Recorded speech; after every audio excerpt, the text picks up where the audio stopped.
বাহিরের কান্ট্রিগুলোতে কাজের জন্য কোনো অপেক্ষা করতে হয় না, টিওনোকে ফোন দিতে হয় না যে কাজ কবে ধরবেন বা টেন্ডার জমা দিতে হয় না। এক সপ্তাহের ভিতর তাদের পর্যালোচনা করে দেখে যে কতটুকু কাজ করলে এগোবে কাজগুলা, এরকম। আর আমাদের বাংলাদেশে দেখেন একটি কাজের জন্য কত জায়গায় যেতে হয়। এই জন্য আমরা অনেকটাই পিছিয়ে আছি আর পিছিয়ে থাকবো সারাটা জীবন। বাইরের কান্ট্রিগুলোতে কত ফাস্ট কাজ, আজ টেন্ডার জমা হয়েছে কালকে কাজ শুরু হয়ে গেছে। তো তাদের দেশ উন্নত হবে না তো আমাদের দেশে হবে নাকি উন্নত? তো এটাই আমাদের উচিত, একটা কাজ করালে সেটাকে অতি দ্রুত কাজটা সম্পূর্ণ করা, তাহলে আমাদের জনসাধারণের জন্য সবচেয়ে ভালো হয়।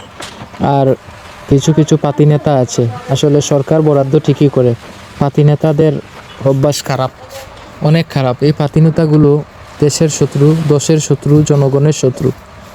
হ্যাঁ, কিন্তু দেশের সরকার ঠিকই দেশের জন্য কাজ করে যায়। আমাদের দেশের পাতি নেতা, কিছু পাতি নেতা আছে, ঠুকাই পাতি নেতা, এগুলার কারণে এরকম হয়। তো সর্বজনসাধারণের কাছে আকুল আবেদন, এই ভিডিওটি দেওয়ার মানেই হলো যে আমাদের বাংলাদেশ কতটুকু পিছিয়ে আছে এইগুলা করার জন্য। তো বর্তমান সরকার আমাদের দেখতেছি ভালো ভালো উদ্যোগ নিতেছেন, শুভকামনা ওনার জন্য। আর আল্লাহ আমাদের হেদায়েত নসিব করুন এইসব পাতি নেতাদের, যাদের কারণে বাংলাদেশ আজকে কয়েক শত বছর পিছিয়ে আছে। কত মানে কি বলবো, বলার বাহিরে, বলার অনেক কিছু, তারপরও আর বললাম না।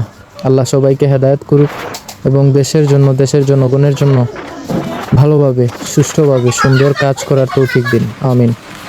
সবাই ভিডিওটি ভালো লাগলে অবশ্যই সবার মাঝে ছড়িয়ে ছিটিয়ে দিবেন, শেয়ার করে দিবেন ভিডিওটি ভালো লাগলে। এরকম ভিডিও পেতে পেজটিকে ফলো দিয়ে সাথে থাকুন। ধন্যবাদ।